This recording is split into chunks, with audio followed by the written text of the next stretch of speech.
Praise Lord dear friends. இன்னைக்கு ஆண்டவருடைய வார்த்தை கர்த்தர் எளியவர்களின் விண்ணப்பத்தை கேட்கிறார்.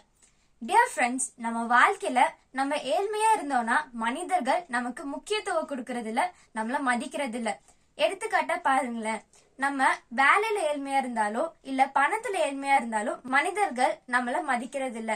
ஏன் ஒரு சில இடத்துல நம்மளுடைய வெளி தோற்றம், நம்மளுடைய ட்ரெஸ், நம்ம அழகா இருக்கிறோமா இல்லையான்றத பார்த்துதான் மனிதர்கள் நம்ம கிட்ட பழகுறாங்க, முக்கியத்துவம் கொடுக்கறாங்க. ஆனா நம்மளுடைய தகுதியோ எதையும் பார்க்காம நம்மள அலட்சியப்படுத்தாம நம்மள ஏற்றுக்கொள்ள ஒரே ஒருத்தர் நம்மளுடைய கர்த்தர் மட்டும்தான். இன்னைக்கும் நீங்க அலட்சியப்பட்டு ஏதோ ஒரு விஷயத்துல ஏழ்மையா காணப்படுறீங்களா? இன்னைக்கு ஏசப்பா உங்ககிட்ட தான் சொல்றாரு, கர்த்தர் எளியவர்களின் விண்ணப்பத்தை கேட்கிறார். ஆமா டியர் ஃப்ரெண்ட்ஸ், உங்களுடைய ஜபத்தையும் கேட்டு உங்களுடைய ஏழ்மையான சூழ்நிலையையும் மாற்றுவாரு. பாய் டியர் ஃப்ரெண்ட்ஸ், நாளைக்கு பார்க்கலாம்.